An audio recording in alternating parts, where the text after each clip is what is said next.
అందరికీ praise lord. KVPM లో join అయిన మనందరికీ ప్రైజ్ లాడ్. స్టార్ట్ చేసుకుందాము. దేవుడు ఇంత మంచి అవకాశం ఇచ్చిన దాన్ని బట్టి దేవుడికి కూడా వందనాలు. మీ అందరికీ కూడా ప్రైజ్ లాడ్. రవి బ్రదర్ మీరు ప్రే చేయండి, చంద్రశేఖర్ అన్న పాట పాడతాడు. పరిశుద్ధులకు తండ్రి, కృపామయుడ, జీవం గల దేవ, యేసు ప్రభా నీకెంతో వందనాలైనా. నిన్న నేడు నిరంతరం ఏకరీతిగున్న గొప్ప తండ్రి, మహాపరిశుద్ధులైన దేవ, నీకే స్తుతులు స్తోత్రాలు అర్పించుకుంటున్నాయినా. నా దేవ, నా ప్రవ్వ, ఈ గడిచిన కాలమంతనైనా మమ్మల్ని అందరినీ సురక్షితంగా కాపాడి మీ కృపలో మమ్మల్ని భద్రపరుచుకున్నారనైనా, మమ్మల్ని సజీవ లెక్కలో నిలబెట్టినారు ప్రవ్వ. దివారాత్రులు మమ్మల్ని కాచి కాపాడినైనా, ఇక నూతన దినం మాకు అనుగ్రహించడానికి నీకు ఎంతో వందనాలు ప్రవ్వ. కృతజ్ఞతాస్తుతులు చెల్లించుకుంటున్నాం. ఎవరికి లేని గొప్ప ధన్యత మాకు అనుగ్రహించడానికి నీకు ఎంతో వందనాలు. ఈ సాయంకాల సమయంలోనైనా మీ పాదాల చెందుకు మేము వచ్చినాంనైనా, మీ పాదాల దగ్గర ఉన్న మేసయ్య, మీ కనికిరం, మీ కృప అపయించమని ప్రార్థిష్టమైన మీ కృపలో మమ్మల్ని అందరినీ జ్ఞాపకం చేసుకోండి. మీకు పరిశుద్ధతలో మమ్మల్ని నడిపించినైనా, మీకు సరళత సంపూర్ణతలో మమ్మల్ని నడిపించండి. మాలో ఇంకేమైనా బలహీనతలు ఆయాసకరమైన తొలగించినైనా మమ్మల్ని అందరినీ ప్రవ్వ పరిశుద్ధపరచండి. మా ప్రాణాత్మ శరీరం సంపూర్ణంగా మీకు సమర్పించుకుంటుండగా ప్రవ్వ మీరు పరిశుద్ధపరచండి. మీకు సంపూర్ణతలో నడిపించి నూతనమైన అభిషేకం మాకు అందరికీ అనుగ్రహించినైనా, పాటల ద్వారా మీరు మహిమ పొందని వాక్యాల ద్వారా మాతో మాట్లాడండి ప్రవ్వ. దాని బిడ్డ త్వరగా నడిపించండి. ప్రతి ఆటంకాలు కొట్టి మేమని ప్రార్థిస్తున్నాం. ఈ ఆరాధన సమయంలోనైనా ఎన్నో విషయాలు మాతో మాట్లాడుతూ మమ్మల్ని ఎంతగానో బలపరుస్తున్న గొప్ప దేవానికి ఎంతో వందనాలు. మమ్మల్ని అందరినీ ప్రభావ మీరు తరబేతి చేస్తున్నానైనా, యుద్ధానికి సిద్ధపరుస్తున్నానైనా నీకు ఎంతో వందాలనైనా. Thank you my lord, thank you Jesus, thank you heavenly father, thank you holy spirit. పరిశుద్ధాత్మ దేవ, మీ ఆత్మధార మమ్మల్ని అందరూ నడిపించి బలపరచండి. పాటల ద్వారా మహిమ పొందని వాక్యం ద్వారా మాతో మాట్లాడండి. ఈ ఆరాధన అంతట్లోనైనా మీరే ఆధిపత్యం నడిపించమని సహాయపడమని యేసుక్రీస్తు పరిశుద్ధ నామమున ప్రార్థించున్నాం తండ్రి. Amen. Amen. Praise lord brother. అన్న ప్రైజ్ లార్డ్, మీరు పాట పాడండి. దేవుని స్తుతించలాగిన ఆయన విశ్వాస్యతను మనం జ్ఞాపకం చేసుకుందాం. నీదు విశ్వాస్యత మా ప్రభు యేసు అంతరిక్షము నదిగమించేను. నీదు విశ్వాస్యత మా ప్రభు యేసు అంతరిక్షము నదిగమించేను. నిన్ను ప్రేమించి నీ ఆజ్ఞలను అనుసరించు మనుజావలికి, నిన్ను ప్రేమించి నీ ఆజ్ఞలను అనుసరించు మనుజావలికి,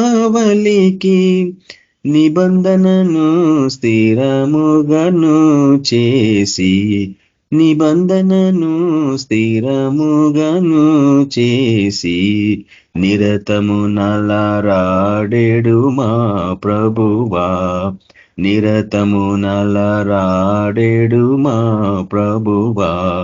నీదు విశ్వాస్యత మా ప్రభు యేసు అంతరిక్షము నదిగమించేను.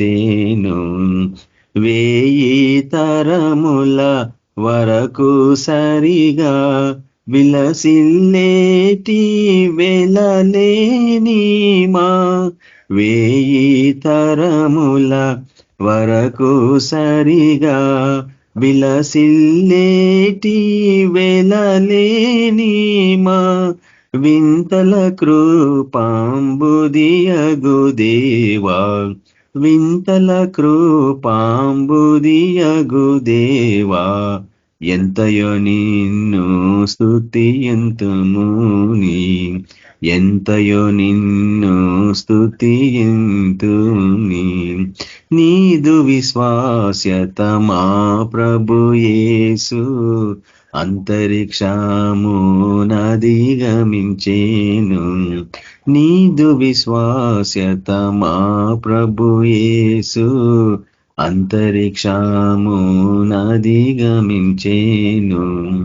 నీ సత్యాసం దత్వ మహిమా నిరతము నిలయం సంస్తుతులకు, నీ సత్యాసం దత్వ మహిమా నిరతము నిలయం సంస్తుతులకు, మెరసెను నామదిలో నా దేవా, మెరసెను నామదిలో నా దేవా, మరువగలేమి మధుర ప్రేమ, మరువగలేమి మధుర ప్రేమ, నీదు కృపం నీదు విశ్వాస్యత మా ప్రభు యేసు అంతరిక్షము నదిగమించేను, ఎంతైనాను నమ్మదగిన వింతైనా నీ విశ్వాస్యత, ఎంతైనాను నమ్మదగిన వింతైనా నీ విశ్వాస్యత, వాత్సల్యత వెలసెను మాపై, వాత్సల్యత వెలసెను మాపై, క్రొత్తగా ప్రతిదినము యేసు ప్రభు, క్రొత్తగా ప్రతిదినము యేసు ప్రభు, నీదు విశ్వాస్యత మా ప్రభు యేసు అంతరిక్షము నదిగమించేను, నీదు విశ్వాస్యత మా ప్రభు యేసు అంతరిక్షము నదిగమించేను. Praise lord. హల్లెలూయా. అందరికీ ప్రైజ్ లార్డ్. ప్రైజ్ లార్డ్ అన్న. మన మధ్యలో రూపస్ బ్రదర్ మనకు వాక్యం అందిస్తాడు. Praise lord brother. Praise lord sister. మీరు వాక్యం అందించండి brother. Okay sister. Praise lord sister. Praise lord. అందరికీ దేవుని సాయంకాలం సమయంలో అందరికీ praise lord brothers and sisters. దేవుని పేరిట శుభములు. ప్రార్థన చేసుకుంటాం. పరిశుద్ధమైన దేవ పరలోక రాజు తండ్రి, నీ పాదం వందనాలు, స్తుతులు స్తోత్రాలు యేసయ్య. యేసయ్య నీకు ఎంతో వందనాలు ప్రభువా. మరి మాకు ఇంత మంచి సమయం ఇచ్చినందుకు నీకు వందనాలు తండ్రి ప్రభా. యేసయ్య పొద్దు నుంచి ప్రభు కాపాడినందుకు నీకు వందనాలు తండ్రి ప్రభా. యేసయ్య అదేవిధంగా ప్రభువా మరి ఇన్ని రోజుల నుంచి మేము ఆన్లైన్ ప్రేయర్లో అనగా ప్రభా నీ ప్రేమ నీ కృప దయచేసినందుకు నీకు వందనాలు తండ్రి ప్రభా. మరి ఎక్కడ కూడా ఆగకుండా అది కంటిన్యూగా వెళ్తున్న తండ్రి ప్రభా, దానికి నీ కృతజ్ఞతలు వందనాలు తండ్రి ప్రభా. మరి ఒకరినొకరు సపోర్ట్ ఉండడం వల్ల తండ్రి ప్రభా ఇది ఇంకా సాగుతున్న తండ్రి ప్రభా. అవును తండ్రి ప్రభా, మీరు సాయం చేసినందుకు నీకు వందనాలు. అదేవిధంగా ప్రభా మరి వాక్యం ధ్యానిస్తుండగా ప్రభా మరి నేను వేసే ప్రభా మాకు సహాయం దయచేయండి. అందరు చెవికి విని నేను వేసే ప్రభా నా సొంత తలంపులు కొట్టేసి ప్రభా నీ యొక్క వాక్యాన్ని ధ్యానించటకు జ్ఞానం దయచేయమని కోరుకుంటున్నాం. మరి యొక్క ప్రార్థన మీకు సమయంకి అప్పగిస్తూ యేసుక్రీస్తు నామంలో అడిగి పెట్టుకుంటున్నాం తండ్రి, ఆమెన్. ఈరోజు మన వాక్యదానంలో మైనర్ ప్రాఫిట్స్ గురించి ఇన్ని రోజు మనం చూసుకున్నాము. మైనర్ ప్రాఫిట్ ఈ చివరి ప్రవక్త మలాఖీ కోసం కొన్ని విషయాలు మనం ధ్యానించుకుందాం. ఇది ఓల్డ్ టెస్టిమెంట్ లో చివరి బుక్ అన్నమాట. ఇందులో దేవుడు మలాఖీని ఎందుకు ఎంచుకున్నాడు అనే విషయాలు, దేనికోసం ఎంచుకున్నాడు దాన్ని బట్టి మనం నేర్చుకోబోతున్నాం అనమాట. చూడండి, ఈ మలాఖీ గ్రంథం మొత్తము ఇజ్రాయిలైట్స్ వాళ్ళు చేసే తప్పు అంటే పాపంను బట్టి వాళ్ళు దేవుణ్ణి మర్చిపోయి అలాగా జీవిస్తున్నారు కాబట్టి దేవుడు ప్రవక్తను ఎంచుకున్నాడు. ఈ యొక్క బుక్ కూడా మలాఖీ ద్వారా రాయబడింది కాబట్టి మనకు మలాఖీ గ్రంథము 1వ అధ్యాయము 1వ వచనం చూసుకున్నట్లయితే దేవుడు మలాఖీ అనేది మనకు అర్థం ఏంటంటే మై మెసెంజర్ అంటే మై ఏంజిల్ అని అర్థం అనమాట. దేవుడు మలాఖీని ఎందుకు ఎంచుకున్నాడంటే ఇదొక వాళ్ళకు చివరి మెసేజ్, దేవుని యొక్క మెసెంజర్ కాబట్టి వాళ్ళకి ఖచ్చితంగా చెప్పాలనేసి ఇదొక ఓల్డ్ టెస్టిమెంట్ లో చివరి భాగం అనమాట. చివరి మైనర్ ప్రాబ్లం, చివరి వ్యక్తి అనమాట. బైబుల్లో ఎక్కడ చూసుకోలేము కూడా అతని వ్యక్తి అంటే పర్సనల్ డీటెయిల్స్ ఎక్కడ లేవు, కానీ దేవుడు తను చూసుకేసుకున్నాడు కాబట్టి ఈ యొక్క మలాఖీ అనేది హీబ్రూ నుంచి డివైడ్ అయ్యింది అనమాట. మా హీ అని అర్థం, which means God's messenger or my messenger అని అర్థం. అయితే ఈ యొక్క ప్రాఫిట్ ఈ మొత్తము దేవుని యొక్క మెసేజ్ ఇజ్రాయెల్స్ ప్రజలకు తెలియపరిచింది అనమాట. అయితే చూడండి, మనకు క్లియర్ గా నాకు తెలుగులో సాయం చేయండి, కొంచెం చదవండి. మలాఖీ గ్రంథం 1వ అధ్యాయం చూడండి, చదవండి ఒకసారి. మలాఖీ గ్రంథము 1వ అధ్యాయము 1వ వచనం. A prophecy the word of the lord to Israel's through Malachi. తెలుగులో చదవండి, ఎవరన్నా హెల్ప్ చేయాలా కొంచెం. మీరు నాతో ఇశ్రాయేలీయులను గూర్చి మలాఖీ ద్వారా పలుకబడిన యెహోవా వాక్కు. చూడండి, పలుకబడిన యెహోవా వాక్కు అంటే ఈ యొక్క ప్రవచనాలు ఇజ్రాయేల్ ప్రజల కోసము తెలియబడుతుందన్నమాట. ఒకటి అధ్యాయం. అంటే దేవుడు ప్రవక్తను ఎంచుకొని వీళ్ళు ఇంకా అట్లనే ఉన్నారు అని దాన్ని బట్టి దానికోసం అనేసి దేవుడు మలకి ద్వారా నడిపించబడుతున్నాడు అనమాట. చూడండి, మనం ఇక్కడ నేర్చుకోవాల్సింది ఏంటంటే అందులో 2 కీ పాయింట్స్. ఐడెంటిటీ, దేవుడు ఎవరిని ఎంచుకున్నాడు, మలకిని ఎందుకోసం ఎంచుకున్నాడు, ఆయన ప్రాణానికి అంటే దేవుని యొక్క ప్లాన్స్ ని ప్లస్ ఆయన ప్రవచనము నెరవేర్చుకోనికి ఎంచుకున్నామట. ఈ యొక్క ముఖ్య ఉద్దేశం, ఈ యొక్క గ్రంథం యొక్క ఉద్దేశం ఏంటంటే the book Malachi emphasize God's love, faithfulness, call to repentance, warning to the Israelites. వాళ్ళు చేసిన పాపాలకు దేవుడు మలకిని ఎంచుకొని ఈ బుక్ ద్వారా వాళ్ళకు తెలియచేయబడుతుంది అనమాట. అయితే చూడండి, ఈ యొక్క బుక్ రాయబడింది ఎక్కడి నుంచి అంటే ఏ పీరియడ్ లో రాయబడిందంటే 400 సంవత్సరాల నుంచి 433 to 424 BC 400 BC వరకు డ్యూరింగ్ ఆ టైంలో ఈ బుక్ అనేది రాయబడింది. ఇంట్రడక్షన్ లో ఈ డేట్స్ అంటే ఇయర్ ఖచ్చితంగా చెప్తున్నమాట. ఆ ముఖ్య ఉద్దేశం మనం నేర్చుకున్నాం ఆల్రెడీ.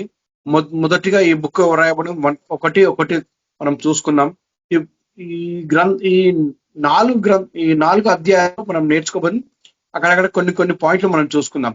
ఈ గ్రంథం మొత్తం ఇజ్రాయెల్ ప్రజలకు అక్కడ జరిగిన వాళ్ళు ఏం చేసినారు, దేవునికి వ్యతిరేకంగా జీవించినారు, దేవుని అంటే కృతజ్ఞత స్తుతులు చెల్లించకుండా ఏదో ఒకటి ఇచ్చేస్తే సరిపోతుంది, దేవుడు చూడలే అన్నట్టుగా ఏదో ఒకటి పవిత్రమైనది కాకుండా అపవిత్రమైనది తెచ్చి ఇయ్యడం కానీ ఇట్లా జరుగుతుందన్నమాట.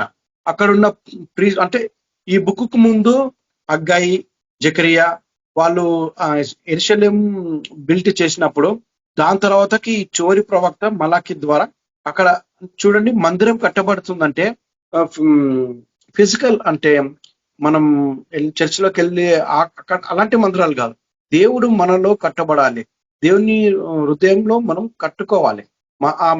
మనుషుల చేత కట్టేవాడికి విలువ లేదు, ఎప్పటికీ విలువ ఉండదు అని దేవుని యొక్క వాక్యం క్లియర్ గా చెప్తుంది.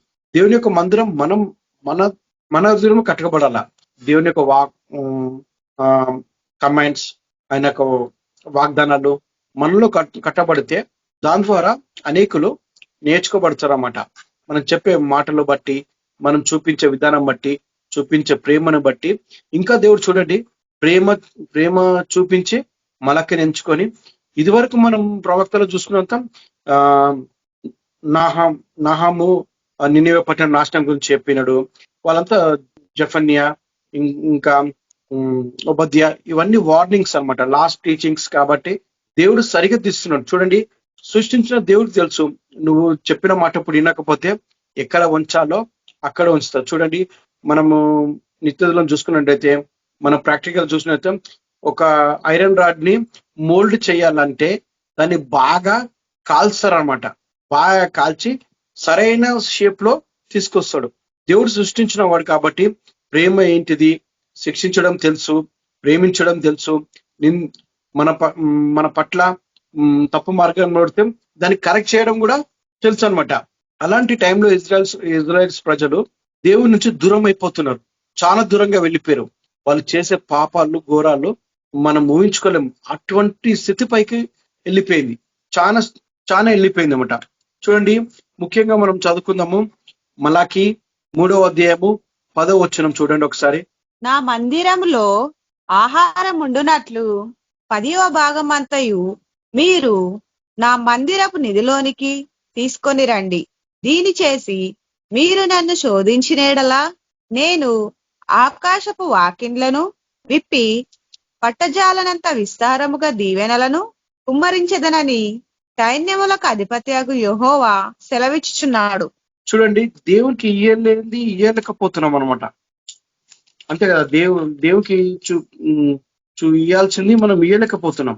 కాబట్టి దేవుడు కూడా మనకు ఏం కోరుకుంటున్నాడు, దేవుని మధ్య మనకు మంచి రిలేషన్ ఉండాలి, ప్లస్ మనం ఆశీర్వదించబడాలి, ప్లస్ మన దీవెనలు ఇతరులకు పాస్ కావాలి, ప్లస్ ఇలాంటి అన్ని మలకి గ్రంథం ద్వారా తేలబడుతుంది. ఒక్కసారి మలకి 1:6 చూడండి. కుమారుడు తన తండ్రిని గణపరుచును గదా, దాసుడు తన యజమానిని గణపరుచును గదా. నా నామమును నిర్లక్ష్య పెట్టు యాజకులారా, నేను తండ్రినైతే నాకు రావలసిన ఘనత ఏమాయను? నేను యాజకుడనైతే నాకు భయపడవాడెక్కడ ఉన్నాడు అని సైన్యములకు అధిపతియగు యెహోవా మిమ్మల్ని అడుగగా, ఏమి చేసి నీ నామమును నిర్లక్ష్య పెట్టితినని మీరందరూ. Thank you sister. చూడండి, the relationship between God and people, అంటే ప్రజలు దేవుని మధ్య ప్రజల మధ్య ఎలాంటి రిలేషన్ దేవుడు అడుగుతున్నాడు. చూడండి, మనకి ద్వారా మనకు చెప్పడం, నాకు ఇచ్చిన ఘనత మీరు ఇవ్వట్లేదు. కుమారుడు తండ్రి మధ్య conversation between father and son, ఆ కన్వర్జేషన్ మిస్ అయింది. వాక్యం తెలియబడుతున్నది, క్లియర్ గా చెప్తుంది వాక్యం. మీరు ఎందుకు నాకు దూరంగా ఉన్నారు, నాకు రెస్పెక్ట్ లేదు అన్నట్టుగా ఈ వాక్యం మనకు క్లియర్ గా, మనకు చదవండి సిస్టర్, క్లియర్ గా చెప్తుంది ఈ వాక్యం. ఎందుకంటే ఇన్ని రోజులు మనం విన్నాము, దేవుని దూరం అయిపోతే ఎట్లుంటది, దేవుడు అంతే బాధపడుతున్నాడు. ఒక తప్పిపోయిన కుమారు చూడండి, ఆ తండ్రి ఎంతో కాలపు కొడుకు కోసం వెయిట్ చేసింది. సేమ్ అదే రీతిగా దేవుడు నిన్ను నన్ను ఈ వచనం ద్వారా ప్రశ్నించేస్తున్నాడు. ఒకసారి మళ్ళీ చదవండి సిస్టర్. ఆరో వచనం చదవండి. కుమారుడు తన తండ్రిని గణపరచును గదా, దాసుడు. చూడండి, కుమారుడు తన తండ్రిని గణపరచును గాక అంటే మనం కుమారులం, దేవుని యొక్క కుమారులం. దేవునికి ఇచ్చే ఘనత మనం ఇస్తలేం. దేవుడు మనకు హై పొజిషన్ లో ఉన్నప్పుడు మనం దేవుని యొక్క సర్వెంట్లం, మనము ఆ సర్వీస్ ఇవ్వలేకపోతున్నాం దేవునికి. ఇంకా చదవండి సిస్టర్. దాసుడు తన యజమానుని గణపరచును గదా, నా నామమును నిర్లక్ష్య పెట్టు యాజకులారా, నేను తండ్రినైతే నాకు రావలసిన ఘనత ఏమాయను?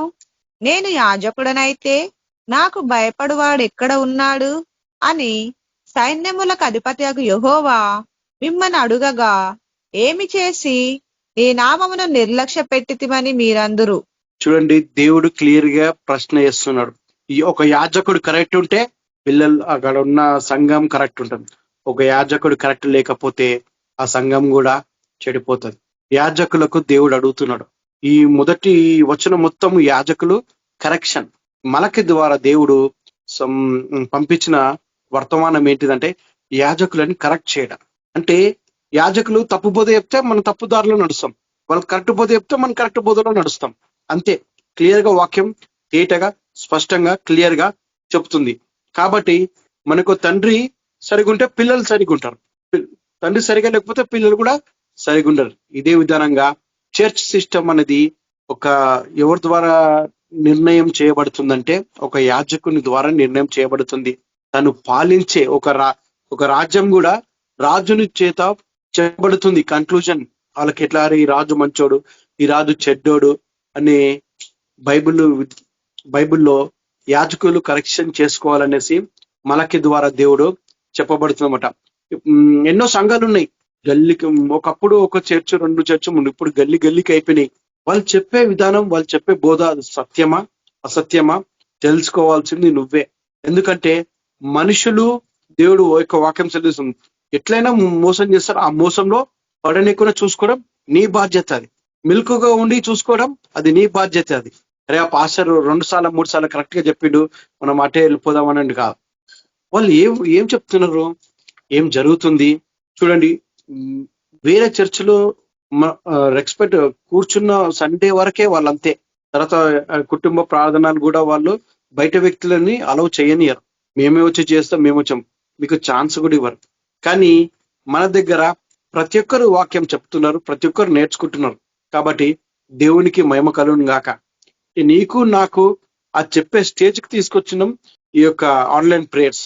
ఎప్పుడైనా ఈజీగా ఎక్కడైనా చెప్పవచ్చు, అంటే డౌట్ఫుల్ లేకుండా చెప్పవచ్చు. బ్రదర్ మీరు వాక్యం షేర్ చేసుకుని అంటే ఒక 15 నిమిషాలు షేర్ చేసుకుని మనం అలాంటి సిచ్యువేషన్, అంటే అటువంటి స్థాయికి మనం ఎదిగినాం. ఇంకా ఇంకా ఇంకా ఎదగాలి దేవుని యొక్క అదే అనమాట. మనకు కూడా ఈ మన సేవ విధానంలో మన సర్వీస్ ఏంటంటే ఎవరైతే అసత్యంగా జీవిస్తున్నారో, దేవుని తెలుసుకొని కూడా అన్యులుగా జీవిస్తున్నారో వాళ్ళకు కరెక్షన్ చేయడం. కాబట్టి మనకున్నదంతయు మన బెస్ట్ ఇవ్వడానికి ట్రై చేయాలి. దేవుడు అదే అడుగుతున్నావు, నువ్వు నాకేం చేసినావు? రేపు ప్రొద్దున ప్రశ్న అడిగినప్పుడు నువ్వు నాకేం చేసినావు క్వశ్చన్ మార్క్ పెడితే దానికి సమాధానం ఉండాలనేసి ఈ యొక్క వాక్యం సెలవిస్తుంది, ఈ యొక్క వచనం, ఈ యొక్క వాక్యం సెలవిస్తుంది. ఇంకోటి చూడండి, మలాకి గ్రంథము 1వ అధ్యాయము 13వ వచనం. మలాకి గ్రంథము 1వ అధ్యాయము 13వ వచనం. అయ్యో ఎంత ప్రయాసమని చెప్పి ఆ బల్లను తృణీకరించుచున్నారని ఆయన సెలవిచ్చుచున్నాడు. ఇదే సైన్యములకు అధిపతియగు యెహోవా వాక్కు. మరియు దోచబడిన దానిని, కుంటి దానిని, తెగులు దానిని మీరు తెచ్చుచున్నారు. ఇలాగుననే మీరు నైవేద్యములు చేయుచున్నారు. మీ చేత నేనిట్టి దానిని అంగీకరింతున్నా అని యెహోవా అడుగుచున్నాడు. మళ్ళొకసారి చదవండి సిస్టర్, వచ్చిన మళ్ళొకసారి చదవండి. అయ్యో ఎంత ప్రయాసమని చెప్పి ఆ బల్లను తృణీకరించుచున్నారని ఆయన సెలవిచ్చుచున్నాడు. ఇదే సైన్యములకు అధిపతియగు యెహోవా వాక్కు. మరియు దోచబడిన దానిని, కుంటి దానిని, తెగులు దానిని మీరు తెచ్చుచున్నారు. ఇలాగుననే మీరు నైవేద్యములు చేయుచున్నారు. మీ చేత నేనిట్టి దానిని అంగీకరింతున్నా అని యెహోవా అడుగుచున్నాడు. చూడండి, దేవుడు అడుగుతున్నాడు. ఇన్ని రోజులు మనకు కష్టపడి చేసి ఆ చిన్నో నుంచి పెద్ద నొప్పి నుంచి తీసుకొచ్చి దేవుడు శ్రేష్టమైనది అడుగుతున్నాడు. కానీ మనం ఏం చేస్తున్నాం? దేవుడు చూడలే, కుంటు దానో గుడ్డు దానో తీసుకొచ్చి దేవునికి బలిలు అర్పరిస్తున్నాడు. ఆ టైంలో అటువంటి సిచ్యువేషన్, దేవుడేమో మీకు శ్రేష్టంగా ఇవ్వాలి, బ్లెస్సింగ్స్ కావాలి, దేవుడి నుంచి స్వస్థత కావాలి. కానీ ఆ కాలంలో ప్రజలు ఏం చేశారు అనుకున్నాం? కుంటి దాన్ని, గుడ్డి దానిని తీసుకొచ్చి దేవునికి సమర్పిస్తున్నారు. శ్రేష్టమైన మొదటి ప్రధాన స్థానం దేవునికి తెచ్చియమంటే దోచుకున్నది లేదా ఎక్కడనో ఉన్నది లేదా ఎత్తుకొచ్చిన దాన్ని దేవునికి సమర్పించుకుంటున్నమాట ఆ కాలంలో ప్రజలు. అందుకే దేవుడు ఏం చేసిన, వాళ్ళు చేసిన పాపాలకు నేను చెప్పాలనుకున్న సందేశాన్ని ఈ యొక్క ప్రవక్త ద్వారా తెలియపరుస్తున్నాడు. మై మెసెంజర్ అంటే మలకి ద్వారా దేవునికి వర్తమానము, సమాధానము పంపిస్తున్నాడు. వీళ్ళు చూడండి, ఇప్పుడు మనకు ఫర్ ఎగ్జాంపుల్ మనకే బిడ్డ కుంటిదో గుడ్డిదో పుడితే మనం ఎంత బాధపడతాం? చాలా బాధపడతామో కాదు? అయ్యో దేవుడు, నాకు నేను ఇంత ప్రార్థనలో ఉన్నానే, ఇన్ని చేసినానే, కానీ నా బిడ్డే, నా బాబు కుంటోడు గుడ్డోడు ఎంత. ఆ సిచ్యువేషన్ రావద్దనే దేవుడు ఆ సిచ్యువేషన్ తప్పించాలి. దేవుడు శ్రేష్టమైనది అడుగుతున్నాడు. మీరు ఎంత బాధపడతారో నాకు తెలుసు, మీ బాధ చూడలేకనే నీకు అన్నిది శ్రేష్టమైన ఇచ్చిన, మంచి బ్లెస్సింగ్స్ ఇచ్చిన, అన్నీ మంచిదనే ఇచ్చిన, మీ కష్టాల్లో నేను తోడున్నా. కానీ నాకేం అర్పిస్తున్నారు? కుంటుదో గుడ్డుదో లేకుంటే మురిగిపోయిందో అలాంటిది. దీనికి సజెషన్ గా ఇంకొక వచనం చెప్తాను, సిస్టర్ చదవండి. ద్వితీయోపదేశకాండము 15వ అధ్యాయము 21వ వచనం. ద్వితీయోపదేశకాండము 15వ వచనము 21వ వచనం. 21వ అధ్యాయమా? 15th chapter 21 verse. ఒక నిమిషం. దానిలో లోపము అనగా దానికి కుంటితనమైనను గ్రుడ్డితనమైనను మరి ఏ లోపమైనను ఉండినేడలా నీ దేవుడైన యెహోవాకు దానిని అర్పింపకూడదు. చూడండి, వాక్యం క్లియర్ గా చెప్తుంది. మనం ఏం చేసినా సక్రమంగా చేయాలి. కుంటిదానను దేనిదను దేవునికి అర్పించకూడదు. నీ దేవుడు ఇంకా ఈ కాలంలో, ఆ కాలంలో బలులు అర్పించేవాళ్ళు. కయ్యోను, ఏబేలు లాంటి బలులు రెండు మీకు గుర్తొస్తాయనుకుంటా. దేవుడు ఎలాంటి బలిని ఎంపిక చేసుకున్నాడో అలాంటి బలే కావాలి. కాబట్టి మనము ఈ కాలంలో బలి అంటే మనం మనస్ఫూర్తిగా ఇచ్చే దేవునికి హృదయంలో ఆహ్వానించడం, అంటే రమ్మని పిలవడం, దేవునికి ఒక కట్టుబట్టలు నడుచుకోవడం ఈ యొక్క కాలం బలి. ఆ కాలం బలిలు ఇచ్చేవారు, కానీ ఎట్లా ఇచ్చేవారంట? దేవుని యొక్క వాక్యం క్లియర్ గా చెప్తుంది. నాకు రాంగ్ అంటే చెల్లని ఏ వస్తువులు కూడా అర్పించకూడదు, క్లియర్ గా వాక్యం సెలవిస్తుంది. ఏదైనా శ్రేష్టమైనది అంటే అమూల్యమైనది, మంచిది, పర్ఫెక్ట్, ప్యూర్ అలాంటి వస్తువులు దేవునికి అర్పించాలి. నీ హృదయమే గాని, అప్పట్లో వాళ్ళు ప్రజలు బలులు అర్పిస్తారు కాబట్టి దేవుడు కొన్ని బలులు మంచిదాన్ని కాబట్టి మంచిది. కానీ ఆ టైంలో ఆ ఇజ్రాయెల్స్ ప్రజలు మొత్తము దేవునిలో కొంతవరకు నడవగలిగారు. దాని తర్వాత వాళ్ళ రాజ్యం డెవలప్ అయ్యేసరికి అప్పట్లో ఈ పీరియడ్ పర్షియన్స్ అనే వాళ్ళు పాలించేవాళ్ళు. పర్షియన్స్ ఆ టైంలో నడుస్తుంది. వాళ్ళు అంటే ఆ అలా కింగ్డమ్ నడుస్తుంది. అలా కింగ్డమ్ రూల్ అవుతుంది. పర్షియన్స్ కింగ్డమ్ అనేది రూల్ అవుతుంది కాబట్టి, రాజ్యం నడుస్తుంది కాబట్టి మంచి డెవలప్మెంట్ జరిగింది. అన్నిటి విధాలుగా డెవలప్ అయ్యారు బాగానే. కానీ చివరికి వచ్చేసరికి అతి ఆశ ఎక్కువైపోయి ఒకరినొకరు మోసం చేసుకోవడము, ఒకరినొకరు చంపుకోవడము, ఒకరినొకరు అడల్టరీ, విగ్రహ ఆరాధన, ఇవి చాలా ఎక్కువైపోయినాయి. దేవుడికి అందుకే కోపం వచ్చింది. కాబట్టి ఈ బుక్స్ 4:3 దానికి ముందు చూసేసి కూడా అన్ని పట్టణాల కోసం తెలియబడుతుంది. వాళ్ళు చేసే పాపాలు కాబట్టి, వాళ్ళు చేసే క్రియలు కాబట్టి చెప్పబడుతుంది అనమాట. కాబట్టి ఏదైనా సరే నీలో శ్రేష్టమైనది అర్పించగలుగుతున్నావా, అర్పించలేకపోతున్నావా అనేసి ఈ యొక్క వాక్యం మనకు తేటగా చెప్తుందన్నమాట. చూడండి, మనం కరెక్ట్ గా లేకపోతే ఖచ్చితంగా దేవుడు శిక్షించి ప్రేమించేవాడు, మన జీవితాన్ని మోల్డ్ చేసేవాడు. నువ్వు వినకపోతే చివరికి ఒకటే నాశనం. ఖచ్చితంగా ఇన్ని తెలుసు కూడా ఆ టైంలో దేవుని కోసం అన్ని తెలుసు కూడా వాళ్ళు ఏం చేశారంటే దేవుని మర్చిపోయినారు, విగ్రహారాధనకి వెళ్ళిపోయారు. అందుకే దేవునికి కోపం వచ్చింది, చాలా కోపం వచ్చింది. నినేవే పట్టణం కోసమే కానీ, సెమరోన్ గోధుమ పట్టణం కానీ చాలా పట్టణాలు దేవునికి ఉగ్రత చూసినాయి. అవి ఈ నినేవే పట్టణం అయితే నాహము ప్రకటించిన తర్వాత 100 సంవత్సరాలకు అప్పటికు అది నాశనం అయిపోయింది. అప్పటిక దేవుడు ఇంకా కృప ప్రేమను చూపించి ఇంకా మారుతారు కదా అనేసి. అయితే ఈ అన్ని చాప్టర్ల కోసం దేవుడు మనకు రక్షణగా ఉండని కోసం ఈ ఇంకో వచనం చూసుకుందాం మనం. మలకి 4:1-2 సిస్టర్ చదవండి. ఏలయనగా నియమింపబడిన దినము వచ్చుచున్నది, కొలిమి కాలునట్లు అది కాలును. గర్విష్ఠులందరూ దుర్మార్గులందరూ కొయ్య కాలువలే ఉందురు.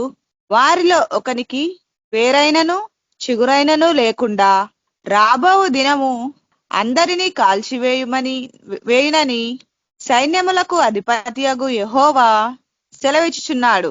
అయితే అయితే నా నామమందు భయభక్తులు గలవారగు మీకు నీతి సూర్యుడు ఉదయించును, అతని రెక్కలు ఆరోగ్యము కలుగజేయును గనుక మీరు బయలుదేరి క్రొవ్విన దూడలు గంతులు వేయునట్లు గంతులు వేయుదురు. చూడండి, ఇంకా దేవుడు వాళ్ళకి ఇంకా టైం ఇచ్చినాడు. దేవుని యొక్క నామమును బట్టి, నీతి సూర్యుడు నామాన్ని బట్టి, అంటే యేసు ప్రభు చేత వాళ్ళు తప్పించబడుతున్నారు అనేసి దేవుని యొక్క వాక్యం సెలవిస్తుంది. దేవుని యొక్క నామం వాడితే ప్రతిది ఒక్కటి సక్సెస్ఫుల్ కావాల్సిందే ఖచ్చితంగా. ఎందుకంటే ఆ నామంలో ఎంతో శక్తి ఉన్నది. మనం నేర్చుకున్నాం. ప్రతి దీంతోటైనా మాట్లాడాలంటే దీని యొక్క నామం పెట్టుకొని ఆ ఏ సమస్య ఏందో ఆ నా పేరు చెప్పి మాట్లాడుకోవాలి. ఖచ్చితంగా దేవుని యొక్క నామము స్వస్థత కలుగుతుందనేసి ఈ యొక్క వాక్యం మనకు సెలవిస్తుంది. దేవుడు కూడా ఎలాంటి వారిని శిక్షిస్తాడు, ఎలాంటి వారిని శిక్షించడు, ఈ యొక్క వాక్యం కూడా మనకు అంటే మలకి గ్రంథం మొత్తం అధ్యాయాలు చదివినప్పుడు ఇంకోటి ఏం తెలిసిందంటే, మలకి గ్రంథం 3వ అధ్యాయము 2వ వచనం దేవుని యొక్క ఉగ్రత. దేవుడు ఇంగ్లీష్ లో ఏం రాసిందంటే గాడ్స్ ఫైర్ అండ్ జడ్జిమెంట్ అని రాసింది. మలకి 3:2వ అధ్యాయం చూస్తారు, చదవండి. 2వ వచనం 3వ అధ్యాయము 2వ వచనం. అయితే ఆయన వచ్చు దినమును ఎవరు సహింపగలరు? ఆయన అగుపడగా ఎవరు ఊర్వగలరు? ఆయన కంసాలి అగ్ని వంటి వాడు, చాకలి వాని సబ్బు వంటి వాడు. చూడండి, క్లియర్ గా చెప్తుంది. దీని అర్థమైంది మనం ఏ విధంగా తీసుకోవాలో చూడండి. చాకలి సబ్బు వంటి వాడు అంటే చాకలి వాళ్ళు బట్టలు ఎట్లు ఉతుకుతారు, మురికిపోనికి బండకేసి మస్తు కొడతారు. ఒక 10-20 సార్లు కొడతారు. ఆ సబ్బు పెట్టి ఉతికి కొడుతూనే ఉంటారు. దేవుడు కూడా నిన్ను మోల్ చేయడానికి అదే విధానం వాడతాడు. ఒక దెబ్బ కొడతాడు ఖచ్చితంగా. ఒకసారి ఉతుకుతో మురికిపోతుందా? పోదు. వాళ్ళు వెతికే విధానం ఎట్లుంటది తెలుసా అంటే, హాట్ వాటర్ లో బండకేసి బాగా ఇట్లా కొడతా ఉంటారు. బట్టలని బ్రష్ పెట్టి ఇట్లా గీక్తా ఉంటారు మురికి పోయేంత వరకు. మన దేవుడు కూడా అంతే. నిన్ను శిక్షించడం తెలుసు, ప్రేమించడం తెలుసు, నిన్ను మోల్డ్ తట్టు ఎలా తిప్పుకోవాలని కూడా దేవునికి తెలుసు. నువ్వు ఏ విధంగా ఎలా చెప్తే మారుతావు, ప్రేమగా చెప్తే మారుతావా, లేకపోతే ఒక దెబ్బ కొడితే మారుతావా, దేవునికి ప్రతిదీ తెలుసు. కాబట్టి మనం ఏ విధంగా ఉండాలనేసి దేవుడికి కోరుతున్నాం. చూడు, మనం ఇప్పటిదాకా చదువుకున్నంత వరకు యాజకులకు కరెక్షన్, ఒక సంఘం యాజకుడు కరెక్ట్ ఉంటే కాంగ్రిగేషన్ కరెక్ట్ ఉంటుంది. నెక్స్ట్ మనకి ఇష్టమైంది బెస్ట్ దేవునికి ఇవ్వడం నేర్చుకోవాలి. First preference and the best మనం దేవునికి ఇవ్వాలి. ఏదో తుల్లిపోయిందో మురిగిపోయిందో దేవునికి ఇవ్వకూడదు. ఇంకొక వచనం ఏంది, దేవునికి మనం ఇంకొకటి ఏంది, దేవునికి కరెక్షన్ ఎట్లా చేసుకో దేవుడికి తెలుసు. వినకపోతే ఖచ్చితంగా ఒక దెబ్బ కొడతాడు, గట్టి దెబ్బ కొడతాడు. దాంతోటైనా నువ్వు మారుతావేమనేసి ఒక చివరి ఛాన్స్ ఇస్తాడు దేవుడు. కాబట్టి ఈ మలకి గ్రంథం మొత్తము ఇది ఓల్డ్ టెస్టిమెంట్ లో చివరి గ్రంథం కాబట్టి ఈ గ్రంథంలో ఒకసారి 3:1 చదవండి సిస్టర్. ఇదిగో నాకు ముందుగా మార్గము సిద్ధపరచుటకై నేను నా దూతను పంపుచున్నాను. మీరు వెదకుచున్న ప్రభువు అనగా మీరు కోరు నిబంధన దూత తన ఆలయమునకు హఠాత్తుగా వచ్చును.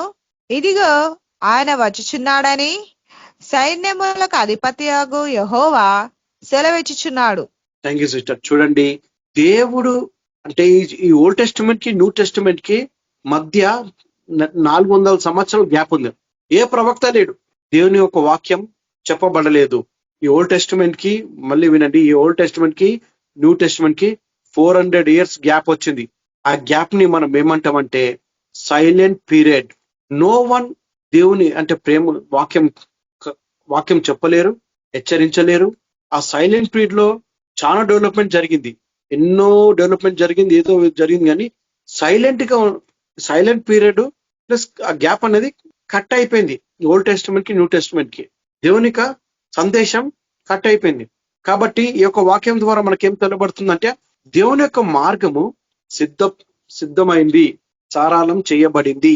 అది ఎవరు మీకు తెలుసా? మనం తెలుసు. ఈ మలాకి 3:1 తెలుసుకోవాలంటే మనము మత్తయి సువార్త Matthew 11th chapter 10th verse చదవాల. మనకు క్లియర్ గా అప్పుడు అర్థమవుతుంది ఆ వ్యక్తి ఎవరో. యేసు ప్రభు వచ్చే ముందు దేవుని యొక్క మార్గాన్ని సరళం అంటే సిద్ధపరిచిన ప్రవక్త మలాకి తర్వాత అతనే అనమాట. మనకు సమాధానం మత్తయి సువార్త మాథ్యూ chapter 11 10th verse చదవండి సిస్టర్. 11వ అధ్యాయము 10వ వచనం. ఇదిగో నేను నా దూతను నీకు ముందుగా పంపుచున్నాను. అతడు నీ ముందర నీ మార్గమును సిద్ధపరచును. అవి ఎవరిని గూర్చి వ్రాయబడునో అతడే ఈ యోహాను. చూసారా, దేవుని యొక్క అంటే మలకి ద్వారా పలకబడిన ప్రవచనం ఇక్కడ నెరబడింది. హల్లెలూయా. ప్రతి ఒక్క ప్రవచనము చెప్పే విధానము ఏ టైంలో నెరబడుతుందో ఖచ్చితంగా బైబిల్లో ఉంటుంది. కాబట్టి ఈ మలకి 3:1 ద్వారా అంటే జాన్ ద బ్యాప్టిస్ట్ కోసము ముందే రాయబడింది. ఈ ఓల్డ్ టెస్టిమెంట్ కి న్యూ టెస్టిమెంట్ కి సైలెంట్ పీరియడ్ 400 సైలెంట్ గా ఉన్నారు. వాక్యం లేదు, ఎవరు దేవుడు ఏ ప్రవక్తను పంపించలేదు. మలకియే లాస్ట్ చివరి ప్రవక్త ఓల్డ్ టెస్టిమెంట్ లో. దాని తర్వాతకి దేవుని యొక్క దూతను పంపిణం, అతని మార్గం సిద్ధపరచమని యోహాన్ భక్తుల ద్వారా మనకు తెలియబడింది అనమాట. కాబట్టి మనం ఇవన్నీ చూసుకుంటే ఏమైతుందంటే ఇందులో మనం నేర్చుకోవాల్సింది ఏంటంటే చూడండి, ఈ 4 గ్రంథాలు మనం ముఖ్యం అంతా చదువుకుని అక్కడక్కడ మనం చదువుకునే చూస్తాం. చూడండి, మన నిత్య జీవితంలో మనం ఏం చేయాలనుకుంటున్నాం, ఏది మంచి ఏది చెడు నీకు తెలుసు. దానిని బట్టి మనకు దేవునికి ఇచ్చేది ఏంది, ఫస్ట్ మనం ఇవ్వాల్సింది we should give our best to God. అది మనం ఎందుకంటే మన బెస్ట్ ని చూసి దేవుడు మనకు మార్గాన్ని సిద్ధపరుస్తాడు.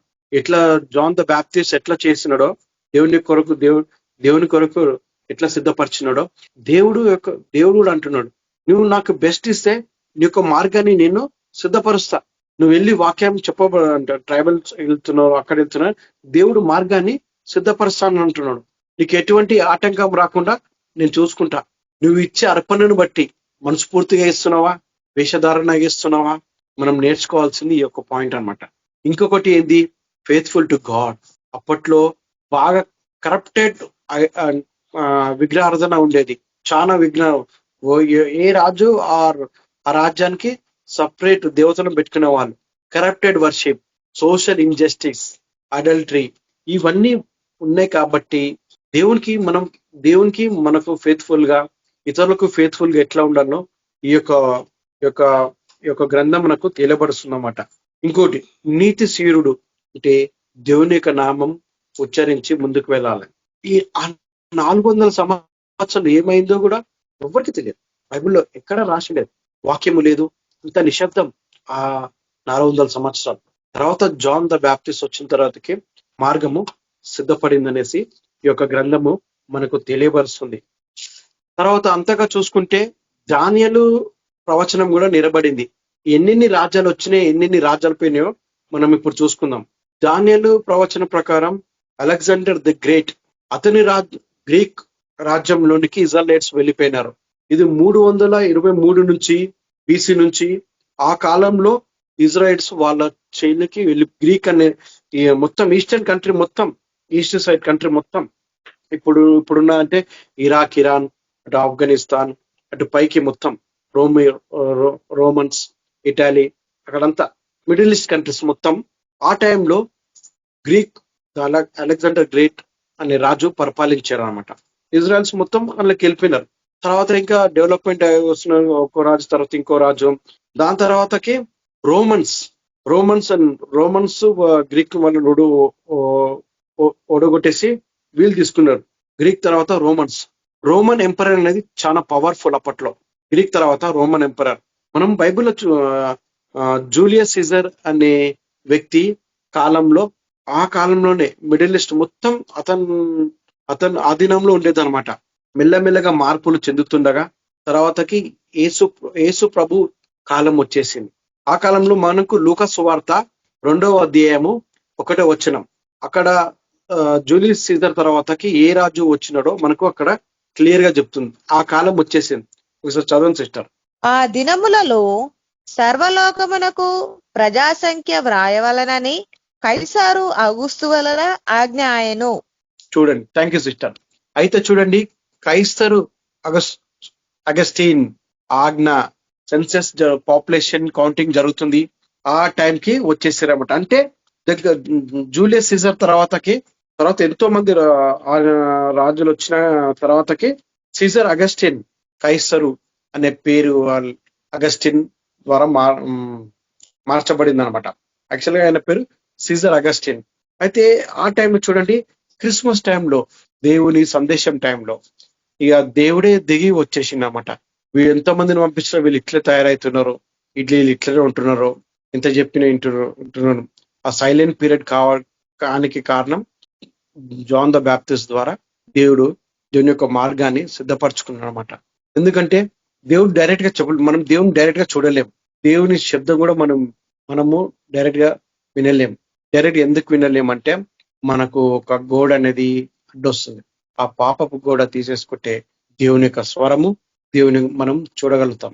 కాబట్టి మనం నేర్చుకున్న ఈ పర్షియన్స్ పీరియడే కానీ, ఈ పర్షియలు సద్దుకాయలు వాళ్ళు కూడా ఆ టైంలో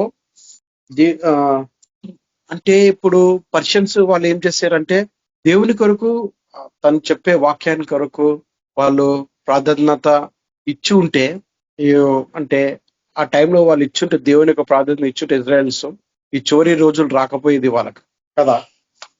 ఆ టైంలో సద్దుకాయలు కూడా దేవునికి కరెక్ట్ గా వెళ్ళలేదు. వాళ్ళకు పొలిటికల్ గా వాళ్ళు వెళ్ళిపోయినారు తప్ప దేవుని యొక్క సందేశాన్ని కరెక్ట్ గా అందుకోలేరు. వాళ్ళు ఆ 400 years సైలెంట్ గా ఉండిపోయిన కారణం మనుషులు చేసిన తప్పడం వల్ల, వాళ్ళు సృష్టించుకునడం చేత. కాబట్టి అందుకే ఆ 400 సంవత్సరాలు సైలెంట్ గా ఉండిపోయింది. ఆ కాలం ఏం జరిగింది, ఆ ప్రజలు దేవుని చేత శిక్షించబడిర్రు ఇజ్రాయెలైట్స్. తర్వాత దేవుడు వచ్చి వాళ్ళని కాపాడిండు. లోకరక్షకుడుగా వచ్చి జాన్ ద బ్యాప్టిస్ట్ ద్వారా దేవుడు మార్గాన్ని సిద్ధపరచుకొని ఈ లోకానికి వచ్చినాడు. మనం నేర్చుకోవాల్సింది ఏంటంటే, మనకు సాధ్యమైన వరకు, మనం చేయగలిగినంత వరకు దేవుని కొరకు సిద్ధపరిస్తే దేవుడు దాని ముందు నడిపిస్తాడు. నువ్వు దేవుని కొరకు ఒక స్టెప్ వేస్తే దేవుడు నీ కొరకు 4 స్టెప్లు వేస్తాడు. నువ్వు 5 వేస్తే 15 వేస్తాడు దేవుడు. ఎందుకంటే దేవుని ఆశయ ద్వారా ఎప్పుడు రెట్టింపే ఉంటుంది, తగ్గదు. దానికి డబ్బులుగానే ఇస్తాడు. ఎందుకంటే మనం చాలా చూసాం, యోబు గ్రంథంలో కూడా చూసుకున్నాం. దేవుడు ఇచ్చేవాడు కానీ తీసుకునేవాడు కాదు. అవును, ఇప్పుడు నా కొడుకు తప్పు చేసిన అనుకో, నేను కొడతా, నేను బెత్తం వాడతా, వినకపోతే అది నా తప్పు అయిపోతుంది. ప్రావబ్స్ లో కానీ శామ్స్ లో కానీ బాలుడు నడవలసిన తోడు వాడికి నేర్పకపోతే దేవుడు నన్ను శిక్షిస్తాడు. నేను చెప్పకపోతే దేవుడు నన్ను శిక్షిస్తాడు. నువ్వు పిల్లల్ని సరిగ్గా పెంచుకోలే. ఫర్ ఎగ్జాంపుల్ సింపుల్ గానే చూడండి, మీ డాడీ ఏం పెంచిండ్రా, ఇట్లా చేస్తున్నాను, మాట వింటలేవు అని అంటారు. అవునా కదా? వాస్తవంగా మాట్లాడుకుందాం. అవునా కదా? తల్లిదండ్రులు వాళ్ళు పెంచే విధానము, మనకున్న తోడు యాజకులు నడిపించే విధానము అన్ని కరెక్ట్ గా ఉంటే ముందుకు వెళ్తుందంతా. ఎన్ని కష్టాలు వచ్చినా నష్టాలు వచ్చినా దేవుని వదలకూడదు, గట్టిగా పట్టుకోవాలి. పొడుగు పట్టులాగా పట్టుకొని ముందుకు పోతుండాలి. అయ్యో నాకు కష్టం వచ్చింది, ఏం దేవుడు అనేసి వదిలేసుకున్నాను అనుకో. కొన్నిసార్లు మధ్యలోండి దేవునితో నడుచుకుంటారే, కష్టం రాని వదిలేస్తే ఖచ్చితంగా మనం రిపెటెన్స్ చేసుకోవాల్సింది. దాని తర్వాత దేవుణ్ణి అడిగి క్షమాపణ చెప్పి ముందుకు పోవాల్సిందే. ఎందుకంటే మనం వెనక తిరగడానికి వీలు లేదు. వెనక తిరిగితే ఏమవుతుంది? పనికి రాకుండా పోతుందంటే మనం చేసిన ప్రయత్నం మొత్తము విఫలం అయిపోతుంది. ఎందుకంటే ఒక రాయి లెక్క మారిపోతాం, ఉప్పు స్తంభం లెక్క మారిపోతాం, పనికిరాదు. ముందు వెళ్తూనే ఉండాలి. ఎంత గొంతు వచ్చినా, కష్టం వచ్చినా, నష్టం వచ్చినా, ఫైనాన్షియల్ ప్రాబ్లమ్స్ వచ్చినా, ఇంట్లో కష్ట సుఖాలు లేకపోయినా ముందుకు వెళ్తూనే ఉండాలి. దేవుని మీద భారం వేసి నడిస్తే ఖచ్చితంగా దేవుడు నీ యొక్క మార్గాన్ని సిద్ధపరుచుకుంటాడు. దేవుడు ఈ మలకి ద్వారా మై మెసెంజర్ అని దేవుడు పంపించినాడు. వాళ్ళు చేసే తప్పు పాపాలు పని కాబట్టి ఆ కాలంలోనే అంత డేంజర్గా ఉంటే ఈ కాలంలో ఇంకెంత ఉంది? విగ్రహారాధనలు, చిన్నపిల్లల్ని చంపేయడము, ఒకరినొకరు కొట్టుకోవడము, పెళ్లిళ్ళు అయినాక భార్యను చంపేసి భర్తను చంపేసి, ఇలాంటివి మనం వింటలేమా చెప్పండి? ఎందుకంటే దినములు చెడ్డగా ఉన్నాగా దాని సద్వినియోగం మనము ఉపయోగించుకోవాలి. ఆ దినములు మనకున్న డేస్ ని మనం కాపాడుకోవాలి. వాక్యం సెలవిస్తుంది దినములు చాలా చెడ్డగా ఉన్నాయి. నా రాకడంత కొరకు అంటే దేవుడు వచ్చేంత వరకు ఓపికతోటి నిరీక్షణతోటి నిలవండి. నాకు దీని యొక్క వాక్యం సెలవిస్తుంది. కోపముతోటి మనం ఏం చేయలేం. కోపం వల్ల వచ్చే కోపం అంటే పాపమే. కాబట్టి ఈ బుక్ ద్వారా మనం ఏం నేర్చుకుని అందరూ గుర్తు తెచ్చుకోండి. మనం ఇతరులకు చెప్పాలి దేవుని యొక్క ప్రేమ సువార్త. నీకు ఇచ్చినదంతయు ఒకటి ఏదైతే ఇస్తావో అది నువ్వు బహుగా పొందుకుంటావు.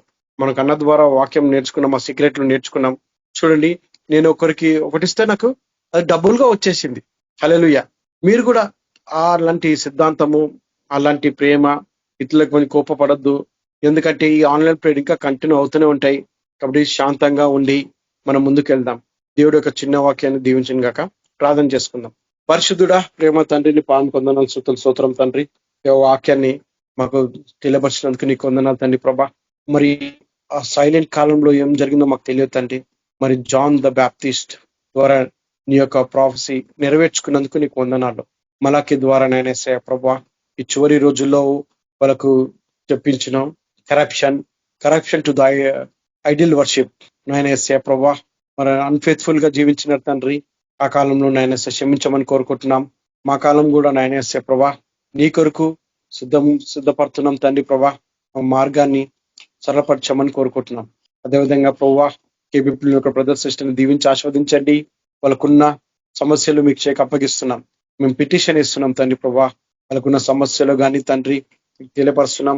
ఫైనాన్షియల్ విషయంలో కానీ తండ్రి ప్రభా, అనారోగ్య విషయంలో కానీ తండ్రి ప్రభా మీకు తెలియపరుస్తున్నాం.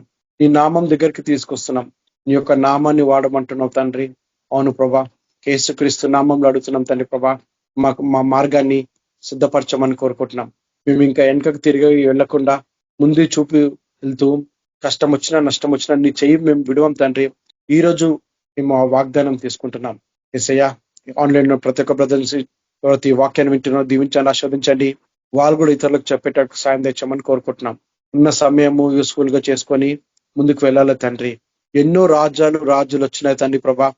మీరు లేకపోతే ఎంత డెవలప్మెంట్ ఉన్నా తండ్రి ప్రభా, ఏది ఏం చేసినా తండ్రి ప్రభా, ఎంత ఉన్న తండ్రి ప్రభా, మీరు లేకపోతే శూన్యమే తండ్రి, శూన్యమే. అవును తండ్రి ప్రభా. మేము నేర్చుకోవాల్సిన వాక్యం ద్వారా మనం నేర్పించడానికి నీకు వందనాలు. ఈ యొక్క వాక్యాన్ని దీవించి ఆస్వాదించండి ప్రభా. ఈ వాక్యాన్ని మాతో మాట్లాడడానికి నీకు వందనాలు. యేసుక్రీస్తు నామంలో అడిగి పెట్టుకుంటున్నాం తండ్రి, ఆమేన్. బ్లెస్సింగ్స్ ఇవ్వండి బ్రదర్. మన ప్రభు అయిన యేసుక్రీస్తు కృపా, ప్రేమ, శాంతి, సమాధానం ఎల్లప్పుడూ సదాకాలం తోడైండును గాక. Amen. Thank you brother. Amen. Amen. Brothers, sisters అందరూ ప్రైజ్ లార్డ్. అందరికీ praise lord. Praise the lord brothers and sisters. Praise lord. అందరికీ ప్రైజ్ లార్డ్. Good night.